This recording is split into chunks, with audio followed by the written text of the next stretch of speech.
Good afternoon, all, and thank you to the members of the Muekma Ohlone to bless us today with your presence. We appreciate it.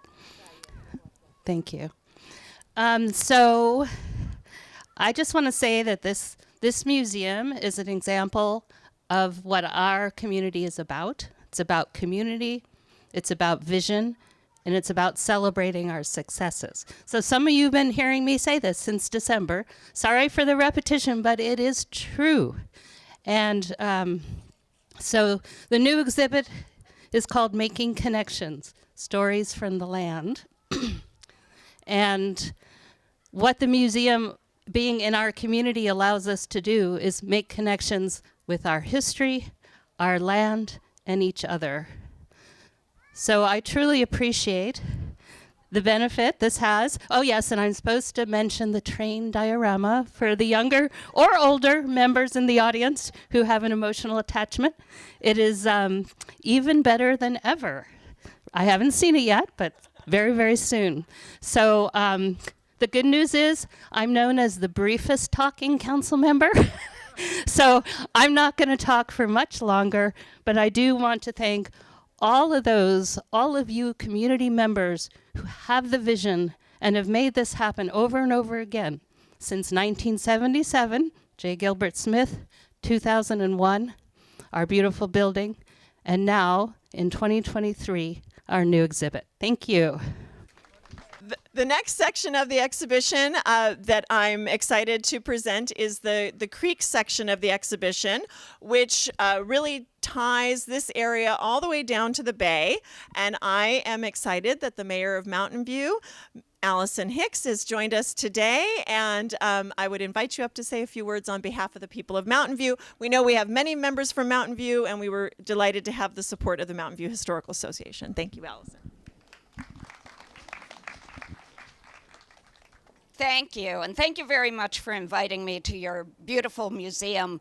I'm actually a huge advocate of local history. I think local history is very important to all of us. It's important to know the stories of the places we walk by every day and spend time in.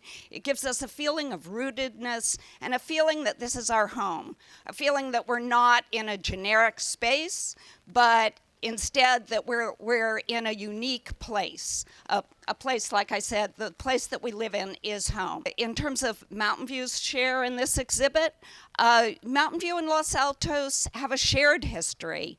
Of course, we were both for most of our existence, the settled existence, the lands of the Muekma Ohlone. After that, we have a shared agricultural history. We shared the post-World War II suburban boom. And we share being the heart of the boom as the heart of Silicon Valley. As for Mountain View itself, back, say, well over 100 years ago, Mountain View and Los Altos were largely agricultural lands. Most of our residents were farmers. And when they went out on the town, they went to downtown Mountain View. There were, at the time, 6 churches, 6 men's clubs that now allow women in, but not then. 6 churches, 6 men's clubs, and 6 saloons in the downtown. So it was a real gathering place with something for almost everyone. Also, there was a general store. It was built by the Weilheimer family, which was one of our founding families. The store runs out of one of the longest operating commercial buildings in the county, maybe the longest, and it's still operating as Oren's Hummus. Now, this founder of Mountain View is Jewish, and Oren's Hummus sells Israeli hummus. A coincidence? Maybe not. So I invite you to our downtown. So let's see. In terms of the exhibit, if you were a farmer at the time, one of the popular places to go was the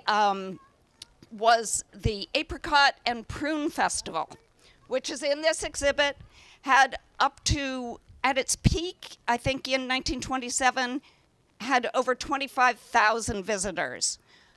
and many people from Los Altos as well. The exhibit also covers some of our darker days, such as the train station that in the early, 100 years ago, people from Los Altos and Mountain View would take, was the same train line that our Japanese residents were put on for internment. So there's happy history and unhappy history here. And then Joe Perez is also profiled here. Back to happy history. He was the first Hispanic mayor of Mountain View, and I think one of the first Hispanic mayors in the entire county. So in closing, I want to say, again, I'm a huge advocate of local history. I think it brings our community together. Every great city has, a tribute to its history and recognizes it. And thank you for inviting me and including Mountain View in the museum. To the next section of the exhibition is the Hills section, and I would like to invite Mayor Swan to come up and share some things about the town of Los Altos Hills. You have your own umbrella? But you want to hold it? Yeah. Okay, thank you. Well, Mayor Hicks kind of covered a lot of things I was going to cover, but I'll mention them anyway. As you know, the first residents of Los Altos Hills were the native Alonis, and we thank them for coming today and helping us with this grand opening. And they hunted and gathered the bounties of the land. This was a very fertile land. And later on, the Spanish moved up from Mexico, and the large Spanish-Mexican land grants comprised the town Rancho La Purísima Concepcion and Rancho San Antonio.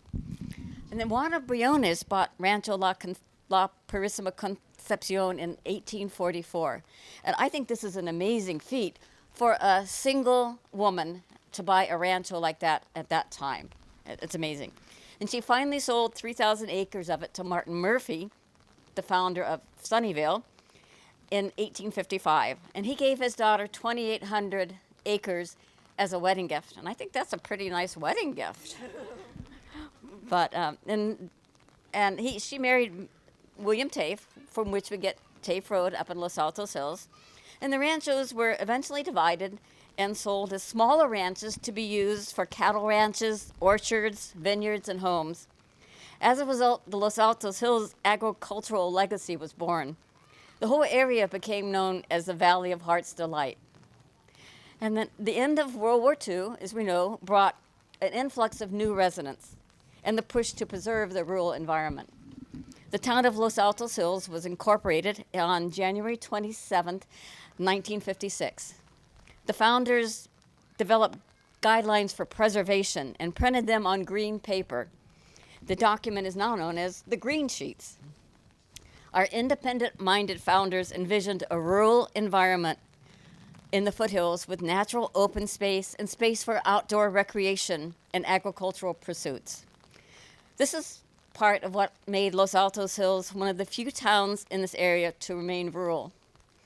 Our beloved pathways system was outlined in the Green Sheets, as well as the right for residents to keep horses and cows and other farm animals in town. Over the years, the town's fresh air, country roads, wildlife, and room to roam made Los Altos Hills a popular place to live and raise a family. As the orchards gave way to technology, the area became known as Silicon Valley, home to companies bringing us calculators, computers, the iPhone. I saw a few of them around here today. Social media, self-driving cars, and more to the world. Today, more changes are on the horizon.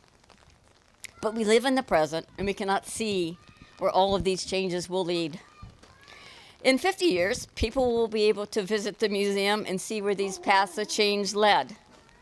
The new history exhibit is an informative look back at where we started and how the towns in this area developed over the years. The technology highlights the history, the people, the societal changes over the years that have led us to where we are today. You'll find the history of Los Altos Hills fascinating. Thanks to the Los Altos Hills History Committee, especially Carol Gottlieb and Sally Wood, for their contributions to the Hills exhibit. And for fans of drama and intrigue, as in Yellowstone, some tidbits, such as the possibility that perhaps a mob. There's a mob connection to the murder of the owner of Adobe Creek Lodge in 1993. It may be of interest if you're into that kind of drama. But we welcome you to this exhibit and thank everyone for coming and dealing with the rain, and enjoy the exhibit. Thank you so much to Elizabeth and the staff of the History Museum. Thank you so much, Mayor Swan. We appreciate you being here. And I know everybody looks forward to hearing Joe Simitian speak. So I've gonna, in my mind, Joe is here to speak to us about the Valley section of our exhibition. You've heard a little bit about it being called the Valley of Heart's Delight and Silicon Valley, but indeed Santa Clara Valley, and you're representing the really it's about making connections, and I appreciate what all the mayors said to help us see the connections between our different towns, and I believe Joe will bring it home for us. So no pressure at all, no pressure at all. Thank you very much. I'm okay. I think we should give Kristen a round of applause for being the umbrella holder. What do you think? And give her a rest. And Elizabeth, I'm going to go home and tell my wife you said everybody looks forward to hearing Joe Simitian speak, because she may have a slightly different take on that. And I know we have a lot of journalists here, including some student journalists. Can some of the journalists raise their hands if they're present? Gil, Cassidy, where are you? I know we have the student journalists here. The reason I want to call out the journalists is because some of you know that that there's an expression which is that journalism is the first draft of history. And what I want to say is, it's my pleasure to welcome you on a sunny day here in Los Altos. And then if I get quoted by any of the journalists, we can all explain why we're all bundled up and holding umbrellas in the historic accounts of today's celebration. I am so pleased this day has finally come. I am so pleased that the county could play a significant role in funding the endeavor. I want to congratulate the museum on all its good works, but particularly on this particular opportunity to revisit, revitalize the history of our area. It really is a 21st century technology that connects us with days gone by, and you'll see that in a few minutes. I do want to say that I think it will be wonderful if, as we tour the new exhibit, we can all keep in mind the vision of this museum. And if you haven't ever taken a moment, glance at it online. There is a very clear vision that guides the work of the museum. And that vision is about connecting us across cultures and across generations. And I see the little ones, and I see some of the more mature members of the community who are here. And I think how marvelous that the museum could pull us together. I see folks from many different cultures, many different traditions. And I think, again, how marvelous that the museum could pull us together. So all of that is the good work on which we congratulate you. Across the cultures, across the generations, I am looking forward to going up the stairs in a matter of moments.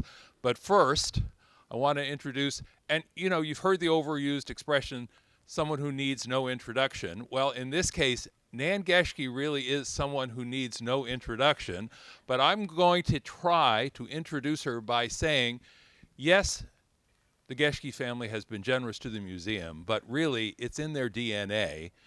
When you see the exhibit, the Geschke exhibit, you will know that it was her hands, her heart, and her head that helped inform the eventual creation of the Geschke exhibit upstairs. And while she is and has been many things, educator, librarian, philanthropist, soggy speaker to be in a moment here, I think the phrase that I stumbled across that best describes Nan is, she loves the project. I just thought that was a great way to describe her. Please welcome Nan Geschke, and we'll ask Kristen to come back and reprise her duties. Nan, please come on up.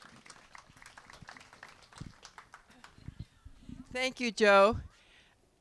I promise I won't take very long. I know you're all anxious to see what we've been up to the last 3 years. Listen, I am so thrilled. This has been such a community effort from the very beginning, from the people that stepped up and made their contributions. There were over 400 donations to this exhibit, and from some foundations to individuals, organizations. We've just had such wonderful community participation.